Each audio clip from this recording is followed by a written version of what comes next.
तो ध्वन्यालोक, आज ध्वन्यालोक आपको पता ही है, ध्वनि के बारे में वर्णन है इसमें। ध्वनि को ही काव्य की आत्मा माना जाता है, ऐसा वर्णन ध्वन्यालोक में मिलता है। और काफ़ी टीकाएं भी मिलती हैं। एक टीका सबसे ज़्यादा प्रसिद्ध है इसके ऊपर अभिनव गुप्त की है लोचन टीका। बाकी और भी टीकाएं हैं, लेकिन लोचन जो टीका वो सबसे प्रसिद्ध है ध्वन्यालोक पर। और ध्वनि को काव्य की आत्मा मानने वाले हैं, ये आनंद वर्धन जी के द्वारा लिखा गया है। और इसमें 4 उद्योत हैं 4, जैसे 10 रूपक में 4 प्रकाश हैं। कल हमने वक्रोक्ति जीवितम पढ़ा, उसमें 4 उन्मेष हैं। इसी प्रकार से इसमें भी 4 उद्योत, ये उद्योतों में बटा हुआ है। तो इसी में ध्वनि काव्य की आत्मा है, ऐसा वर्णन आनंद वर्धन जी के द्वारा किया गया है। वैसे इन्होंने दर्शाया है कि जो है वो ध्वनि पहले भी हुआ करती थी काव्य में, मतलब, लेकिन कभी किसी ने उस ध्वनि को अच्छी प्रकार से डिफाइन नहीं किया। सबसे पहले आनंद वर्धन जी ने ध्वनि के ऊपर काव्य लिखा है, इसीलिए ध्वनि का जो रचयिता माना जाता है या ध्वनि काव्य की आत्मा है, ऐसा मानने वाले आनंद वर्धन जी हैं।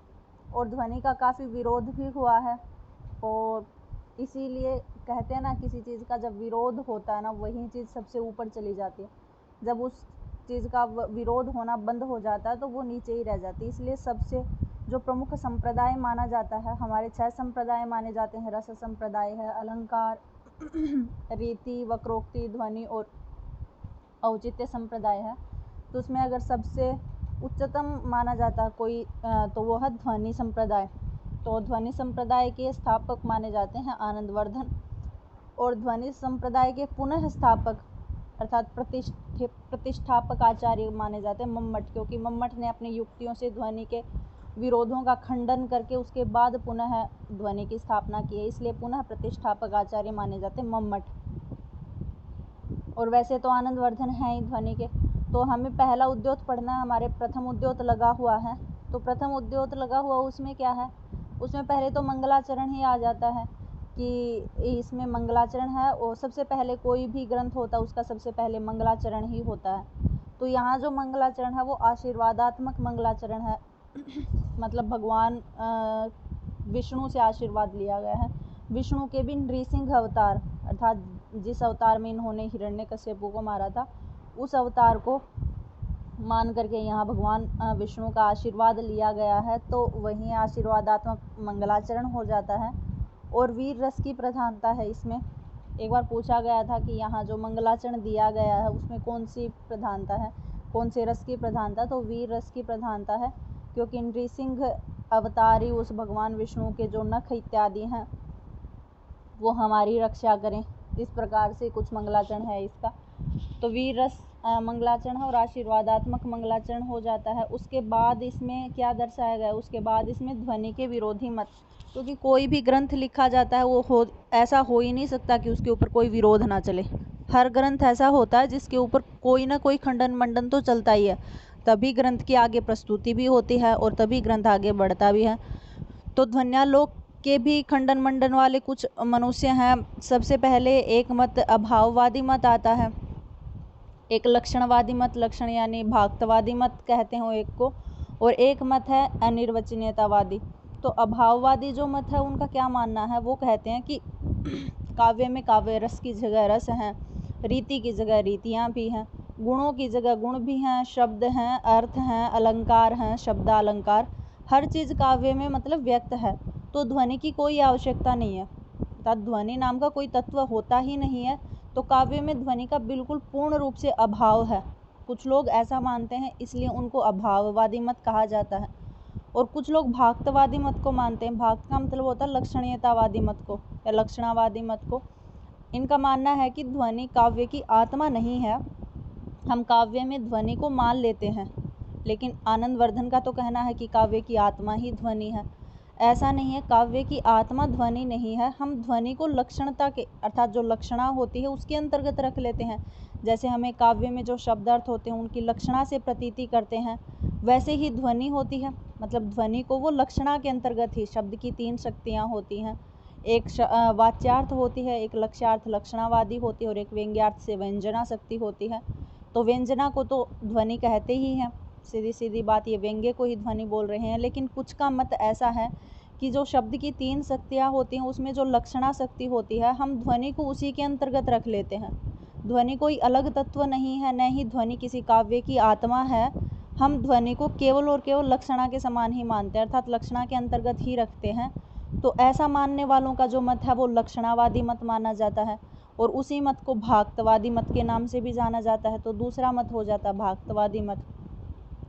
और कुछ लोग ऐसे हैं जो ये कहते हैं कि ध्वनि अनिर्वचनीय है, या फिर अनिर्वचनीय बोल देते हैं, अवर्णनीय बोल देते हैं, इस प्रकार से कि ध्वनि नाम का तत्व तो है काव्य में।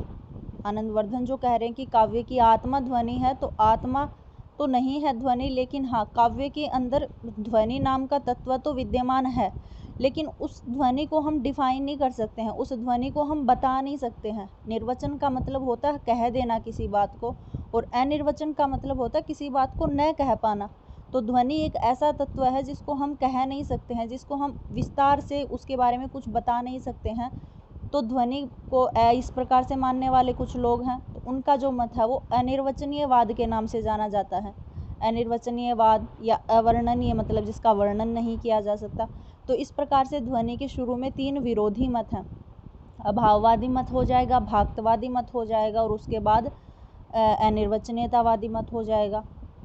और उसके बाद इन्होंने शुरू किया है, आनंदवर्धन जी ने बताना, इनमें 19 ही कारिकाएँ हैं। पहले उद्योत में हमें 19 ही कारिकाएँ पढ़नी हैं, ज़्यादा कुछ नहीं है, केवल 19 कारिकाएँ हैं। और अगली फिर आगे जा कर के ये आनंदवर्धन जी बताते हैं कि ध्वनि के 2 भेद होते हैं। एक वाच्यार्थ ध्वनि होता है और एक प्रतीयमानार्थ शब्द अर्थ निकलता है। मतलब कोई भी जब हम वाक्य लिखते हैं उसमें या तो वाच्यार्थ मतलब अभिधेय अर्थ होता है, सीधा सीधा अर्थ है, और एक होता है प्रतीयमानार्थ। प्रतीयमानार्थ जिसको हम व्यंग्यार्थ बोल सकते हैं, जिसको हम ध्वनि बोल सकते हैं। व्यंग्यार्थ को ही निश्चय रूप से ध्वनि कहा जाता है। तो इनका कहना है कि वाच्यार्थ की तो मतलब बहुत सारे कवियों ने पहले ही वर्णन कर दिया है, इसलिए वाच्यार्थ का ये कोई वर्णन नहीं करते हैं। ये आगे चल करके केवल मात्र प्रतीयमानार्थ का लक्षण करते हैं।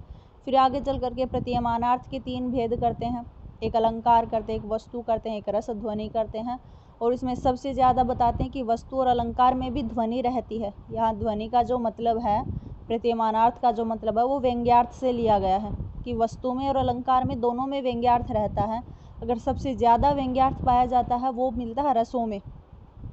तो सबसे उत्कृष्ट रूप से अगर ध्वनि मिलती है वो किसमें, रस ध्वनि होती है। तो इन तीनों प्रकार की ध्वनियों में सबसे अच्छी जो ध्वनि होती है, सबसे ज़्यादा मिलने वाली ध्वनि है, वो रस ध्वनि होती है। आगे बताते कि प्रतीयमानार्थ होता क्या है। तो वहीं बताते कि प्रतीयमानार्थ कोई ऐसा शब्द नहीं है कि सीधे सीधे किसी ने भी चलते चलते कोई लाइन पढ़ी और आ गया, ऐसा ही तो बोलते हम, क्योंकि सीधा सीधा जब हम ज्ञान प्राप्त करते हैं किसी भी वस्तु का, किसी भी शब्द, किसी भी वाक्य का हम कोई भी अर्थ प्राप्त करते हैं, तो वो वाच्यार्थ कहलाता है। लेकिन उसके गूढ़ अर्थ में जा करके जब व्यंग्य की प्राप्ति होती है वो प्रतीयमानार्थ होता है। तो वहीं इसके बारे में कह रहे हैं कि प्रतीयमानार्थ कोई ऐसा सीधा अर्थ नहीं होता है। प्रतीयमानार्थ तो वो होता है जो महाकवियों की वाणी से निकलता है। महाकवियों की कुछ अलग सी ही वाणी होती है। जिस प्रकार से एक सुंदरी होती है, सुंदर युवती है, उसके अंग चेष्टा इत्यादि तो सुंदर हैं ही, लेकिन उससे अलग भी उसमें कुछ अलग ही प्रकार का एक लावण्य झलकता है। तो उसी प्रकार से व्यंग्यार्थ होता है। तो इस प्रकार से प्रतीयमानार्थ को दर्शाया गया है। आगे भी यही बताया कि प्रतीयमानार्थ क्या होता है। तो मतलब जहाँ पर शब्द और अर्थ, शब्द अपना अर्थ छोड़ देता है, अर्थ अपना अर्थ छोड़ देता है, उन शब्द और अर्थ अपना अर्थ छोड़ने के बाद किसी और ही अर्थ को प्रतीत करते हैं। क्योंकि व्यंग्यार्थ में यही तो होता है, जो लाइन लिखी होती है उसका मतलब कुछ और निकलता है, लेकिन उस लाइन में कुछ और दिखाया जाता है। तो वही है कि जहाँ शब्द और अर्थ अपना अर्थ छोड़ करके किसी अन्य अर्थ की प्रतीति करवाते हैं, कोई दूसरा ही अर्थ निकलता है, उसको क्या कहा जाता है, उसको ध्वनि कहा जाता है, या उसको प्रतीयमानार्थ या व्यंग्यार्थ कहा जाता है। तो इस प्रकार से ध्वन्यालोक में 19 की जो कारिकाएँ हैं उनमें यही दर्शाया गया है। और इनका यही मानना है आनंदवर्धन जी का कि ध्वनि जो है वही काव्य की आत्मा है। और ध्वनि के बारे में वर्णन मेरे से पहले भी हो चुका है। इन्होंने कहा, पूछा भी जाता किनसे, किन्होंने किया है, तो इन्होंने एक बुधई शब्द का प्रयोग किया है। बुधई का अर्थ है व्याकरणों, अर्थात जो पहले वैयाकरण हो चुके हैं वो भी ध्वनि को काव्य की आत्मा मानते थे, मतलब काव्य में ध्वनि मानते थे, लेकिन आज तक किसी ने काव्य की आत्मा के रूप में सिद्ध नहीं किया है। तो ध्वनि तो पूर्व से ही विद्यमान है काव्य में, लेकिन अब मैं उस ध्वनि को बहुत अच्छी प्रकार से, विस्तार प्रकार से कह रहा हूँ। बस मैं कोई नया तत्व नहीं लेके आया हूँ कि कोई नया तत्व लिया आया ध्वनि और मैंने डाल दिया। ऐसा ध्वनि पहले से ही चलता आ रहा है, मैं तो बस काव्य की आत्मा ध्वनि है इस बात को सिद्ध करना चाह रहा हूँ। तो इस प्रकार से ध्वन्यालोक में प्रथम उद्योत में जो हमारे लगा हुआ है उसमें ये सब वर्णन मिलता है ध्वनि का। तो शुरू से है, ध्वन्यालोक आनंदवर्धन विरचित ध्वनि को काव्य की आत्मा मानने वाला ग्रंथ है। मतलब आनंदवर्धन के द्वारा विरचित है और ध्वनि को काव्य की आत्मा मानने वाला ग्रंथ है। इनको भी राजानक की उपाधि प्राप्त है। उन्होंने मतलब सभी की युक्तियों का निराकरण करके ध्वनि संप्रदाय की स्थापना की है। इस ग्रंथ में 4 उद्योत हैं। ये ध्वनि संप्रदाय के सबसे प्रमुख आचार्य माने जाते हैं। वैसे ध्वनि का विरोध भी बहुत सबने किया है, लेकिन ध्वनि की स्थापना भी बहुत सबने की है। बाद में मम्मट ने, विश्वनाथ ने बहुत अच्छी प्रकार से ध्वनि की स्थापना की है, लेकिन सबसे प्रमुख आचार्य कौन माने जाते हैं? तो आनंदवर्धन है। ये शब्द की तीसरी शक्ति व्यंजना के ऊपर आश्रित ध्वनि को काव्य की आत्मा मानते। मैंने कहा था यहाँ ध्वनि से अर्थ लिया गया है व्यंजना या व्यंग्यार्थ से। शब्द की 3 शक्तियाँ होती हैं, अभिधा, लक्षणा और व्यंजना। अभिधा से वाच्यार्थ निकलता है, लक्षणा से लक्ष्यार्थ निकलता है और व्यंजना से व्यंग्यार्थ निकलता है। तो व्यंग्यार्थ जो है उसी के ऊपर आश्रित, अर्थात उसी को ही ध्वनि कहते हैं। इनके ग्रंथ के ऊपर अभिनव गुप्त की लोचन नामक टीका अत्यंत प्रसिद्ध है। इन्होंने ग्रंथ के अभीष्ट की सिद्धि के लिए विष्णु भगवान का आशीर्वाद प्राप्त किया है। अतः आशीर्वादात्मक मंगलाचरण है और मंगलाचरण में अनुष्टुप छंद है। इनका समय 9वीं शताब्दी का है। अब ध्वनि का अर्थ व परिभाषा, मतलब ध्वनि क्या होती है? तो कह रहे हैं, यत्र अर्थः शब्दो वा तम अर्थम उपसर्जनीकृत स्वार्थौ व्यंग्यः काव्य विशेषः स ध्वनिः इति सूरिभिः कथितः। ये कह रहे यत्र अर्थः शब्दो वा, जहाँ पर अर्थ और शब्द दोनों ही तम अर्थ है और अपने अर्थ को, मतलब जहाँ पर अर्थ या शब्द अपने अर्थ को उपसर्जनीकृत स्वार्थ हो, मतलब दोनों ही अपने अपने अर्थों को उपसर्जनीकृत अर्थात गौण कर लेते हैं, छिपा लेते हैं। शब्द अपने आप को छिपा लेता है और शब्द से निकलने वाला अर्थ जो है वो अपने अर्थ को छिपा लेता है। व्यंग्यः काव्य विशेष है, और काव्य में कुछ विशेष ही तत्व को प्रदान कर देता है। यही मैंने बताया था कि जहाँ शब्द और अर्थ अपने अर्थों को छुपा लेते हैं और काव्य में कुछ अन्य ही अर्थ की प्रतीति करवा देते हैं, स ध्वनि इति, उसको ध्वनि कहा है। किसने? सूरी भी कथित, ऐसा सूरी भी अर्थात वैयाकरणों के द्वारा भी पहले कहा जा चुका है। अर्थात जहाँ पर अर्थ स्वयं को, शब्द अपने अभिधेय अर्थ को, मतलब शब्द से निकलने वाला जो अर्थ है वह अपने अभिधेय अर्थ को गौण कर लेता है, यानी छिपा लेता है। उस अर्थ को प्रकाशित करने वाला, अर्थात किसी अन्य ही अर्थ को, प्रतीयमानार्थ को प्रकाशित करने वाला, उस काव्य विशेष को विद्वानों ने या वैयाकरणों ने ध्वनि कहा है।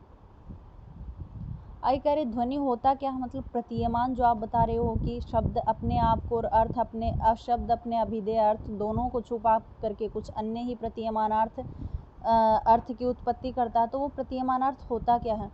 तो कह रहे प्रतीयमानम तु पुनः अन्यद एव वस्तु अस्ति वाणीषु महाकवीनां यत् तत् प्रसिद्ध अवयव अतिरिक्तम विभाति लावण्य इव अंगनासु। ये कह रहे प्रतीयमानम पुनः अन्य देव, प्रतीयमान तो कुछ अन्य देव, अर्थात कोई और ही चीज़ है, कोई और ही वस्तु है जो महाकवीनाम वाणीषु अस्ति, जो महाकवियों की वाणी के अंदर ही मिलती है, अर्थात सरस्वती की कृपा से जो महाकवियों की वाणी के अंतर्गत ही मिलती है। जिस प्रकार से यत् तत् प्रसिद्धम अवयव अतिरिक्तम, जिस प्रकार से सुंदर अवयवों से प्रसिद्ध कोई भी अंगना है, कोई युवती है, सुंदर अवयवों के लिए तो प्रसिद्ध है, लेकिन उन अवयवों के अतिरिक्त भी विभाति, वह प्रकाशित होती है, भासित होती है, लावण्यम इव, अपने लावण्य से। मतलब एक सुंदरी है, वो अवयव इत्यादि से तो प्रसिद्ध है, सुंदर है, उसके अवयव आदि, चेष्टाएं आदि सुंदर हैं, लेकिन उसके अंदर कुछ लावण्य अलग ही भासित होता है, या लावण्य कुछ अलग सा ही झलकता है। उसी प्रकार से ये प्रतीयमानार्थ शब्द होता है, अर्थात प्रतीयमान कुछ और ही चीज़ है जो रमणियों के प्रसिद्ध अवयवों से भिन्न लावण्य के समान महाकवियों की सूक्तियों में भासित होता है। अब ध्वनि 5 प्रकार की बताते हैं कि ध्वनि कहाँ कहाँ विद्यमान रहती है। तो कह रहे हैं ध्वनति ध्वनयति वा यह स व्यंजकः शब्दः ध्वनि, अर्थात जो ध्वनित करे या ध्वनित कराए, मतलब जो अर्थ निकलता है और निकलवाने वाला, तो जो ध्वनित करे या कराए वह व्यंजक शब्द को ध्वनि कहते हैं। व्यंजक जो शब्द है उसको ध्वनि कहते हैं। आगे कहा ध्वनति ध्वनयति वा यह स व्यंजको अर्थ है ध्वनि, जो ध्वनित करे या कराए ऐसा व्यंजक अर्थ जो होता है उसको भी ध्वनि कहते हैं। मतलब व्यंजक शब्द को ध्वनि कहते हैं और व्यंजक अर्थ को भी ध्वनि कहते हैं। आगे कहा ध्वन्यते इति ध्वनि, अर्थात जो ध्वनित किया जाए वह भी ध्वनि है, अर्थात जिसमें रस, अलंकार और वस्तु, जो ध्वनि के 3 भेद आ जाते हैं, यानी व्यंग्य अर्थ, ये तीनों रूप माने जाते हैं, तो व्यंग्य अर्थ भी ध्वनि कही जाती है। व्यंजक शब्द, व्यंजक अर्थ और व्यंग्य अर्थ तीनों में ध्वनि पाई जाती है। चौथे में कहा ध्वन्यते अनेन इति ध्वनि ही, अर्थात जिसके द्वारा ध्वनित किया जाए वह ध्वनि होता है, या जिससे शब्द के अर्थ में व्यापार, व्यंजना इत्यादि होती है। जिस भी शब्द में, जिस भी अर्थ में व्यंजना का व्यापार होता है उस व्यंजना के व्यापार को भी ध्वनि कहते हैं। तो व्यंजक शब्द को ध्वनि कहते हैं, व्यंजक अर्थ को ध्वनि कहते हैं, व्यंग्य अर्थ को ध्वनि कहते हैं और व्यंजना के व्यापार को भी ध्वनि कहते हैं। 5वां बताया ध्वन्यते अस्मिन् इति ध्वनिः, अर्थात जिसमें वस्तु, अलंकार, रस आदि ध्वनित हों। कोई भी पद्य है, कोई भी शब्द है जिसमें वस्तु, अलंकार, रस आदि ध्वनियाँ उत्पन्न होती हैं, उस काव्य को भी ध्वनि कहा जाता है, तो काव्य को ध्वनि कहा गया है।